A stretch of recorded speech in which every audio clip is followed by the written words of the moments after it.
So factor affecting on chemical reaction का second topic है catalyst. आज हम पढ़ेंगे कैटलिस्ट के बारे में। सो अब ये जो कैटलिस्ट है ना, ये न्यू वर्ड है। ये हमने कैटलिस्ट में भी क्लास 11th में कुछ बच्चों ने नहीं पढ़ा होगा। तो कैटलिस्ट होता क्या है? जो केमिकल रिएक्शंस होती है ना, उसमें कैटलिस्ट का एक बहुत बड़ा योगदान होता है। वो कैसे? और कैटलिस्ट की एक बहुत मेन बात होती है कि ये जो केमिकल रिएक्शन होती है ना, उसमें पार्टिसिपेट भी नहीं करता, यानी उसमें पार्टिसिपेट बिना किए भी इसका एक बहुत बड़ा योगदान होता है। ये कैसे? जैसे मान लो, मैं कैटलिस्ट करने के एग्जाम्पल से समझाती हूँ। जैसे मान लो कि हम कहीं जा रहे होते हैं, हमारे डेस्टिनेशन पे, मान लो कि स्कूल जा रहे होते हैं। जैसे मान लो हम स्कूल जा रहे हैं और बाय मिस्टेक हमारी बस वैन जो भी हमारी छूट गई, हमारी निकल गई। अब हम क्या करेंगे? लिफ्ट लेंगे, किसी से लिफ्ट लेके जाने की कोशिश करेंगे। तो हमने क्या किया, हमारी बस निकल गई और अब हम लिफ्ट लेंगे ताकि वो हमें हमारे डेस्टिनेशन तक छोड़ दे। अब हमने क्या किया, हमने लिफ्ट ली और लिफ्ट वाले ने हमें हमारे स्कूल तक छोड़ दिया। लिफ्ट वाले ने क्या किया, हमें अपनी गाड़ी में बिठाया और हमें स्कूल तक छोड़ दिया। ठीक है जी। अब वो लिफ्ट वाला भी हमारे साथ स्कूल में चलेगा, हमारे साथ क्लास में पढ़ने या पढ़ाने बैठेगा क्या? ऑफकोर्स नहीं। वो क्या करेगा, वो अपने काम के लिए निकल जाएगा। वो जिस काम के लिए जा रहा था ऑफकोर्स वो तो वही करेगा, हमें स्कूल तक छोड़ा और वो चला जाएगा। ठीक है। वैसे ही कैटलिस्ट का क्या काम होता है? कैटलिस्ट क्या करता है कि जो रिएक्शंस हो रही होती है, रिएक्टेंट को प्रोडक्ट में कन्वर्ट कर देता है। रिएक्टेंट को प्रोडक्ट में कन्वर्ट कर देता है और जब रिएक्शन कंप्लीट हो जाती है तो कैटलिस्ट वहां से हट जाता है और कंप्लीटली 100% एक्टिवली पार्टिसिपेट नहीं करता है। ये कैसे? अब जैसे मान लो कैटलिस्ट, पहले हम इसकी डेफिनेशन पढ़ लेते हैं। Catalyst is defined as the substance which without actively participate in a chemical reaction। देखो, अब हमारा एग्जाम्पल उसी का लेंगे, एमोनिया। मैंने नाइट्रोजन और हाइड्रोजन की रिएक्शन करवाई, किसके लिए? कि ताकि मेरे को क्या मिल जाए, एमोनिया मिल जाए, मेरे को एमोनिया मिल जाए।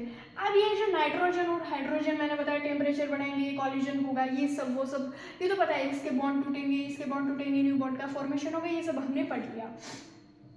अब हम क्या करेंगे, इसमें हम आयरन लेंगे। अब हम जैसे है ना, आप लोगों ने चलो सारा छोड़ो, आप लोगों ने ना केमिकल रिएक्शन जब कहीं पे भी देखी होगी, तब आपने देखा होगा कि इस एरो पे ना कुछ लिखा जाता है। कोई भी एलिमेंट का नाम लिखा जाता है या कोई कंपाउंड को उठा के इधर लिखा जाता है। ये क्यों होता है? ये जो Fe आयरन हमने लिखा है ना, ये कैटलिस्ट है। ये क्या? कैटलिस्ट है। और ये हमने इधर क्यों रखा है? क्योंकि जो आयरन है ना, वो नाइट्रोजन और हाइड्रोजन को बहुत इजीली क्या करेगा, एमोनिया में कन्वर्ट करने के लिए एनर्जी देगा। जो आयरन का टुकड़ा है, जो हमने आयरन पीस लिया है, वो नाइट्रोजन और हाइड्रोजन को बहुत इजीली क्या करेगा, प्रोडक्ट के फॉर्मेशन के लिए प्रोसीड करेगा और एमोनिया बना देगा बहुत इजीली। ठीक है।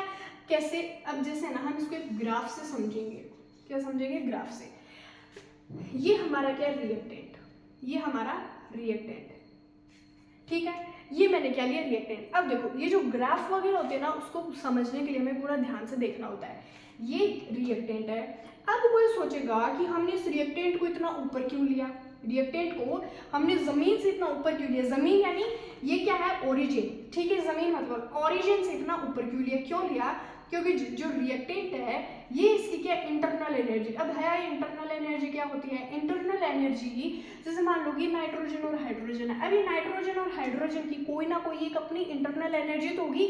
ये भी बॉन्ड बना रहा है, नाइट्रोजन और हाइड्रोजन का बॉन्ड बन रहा है, नाइट्रोजन का बॉन्ड, हाइड्रोजन का बॉन्ड, तो इनमें कोई ना कोई एनर्जी तो होगी। एनर्जी कुछ तो होगी, कैसा तो है नहीं कि तो एनर्जी लेस है, तो बिल्कुल एनर्जी नहीं है। तो ये जो रिएक्टेंट है, इसमें क्या? इसकी इंटरनल एनर्जी है। ये तो कुछ भी हो सकती है रिएक्टेंट, और इसकी इतनी इंटरनल एनर्जी है। अब ये जो रिएक्टेंट है, ये धीरे धीरे कहाँ प्रोसीड करेगा? ये प्रोडक्ट बनाने के लिए करेगा।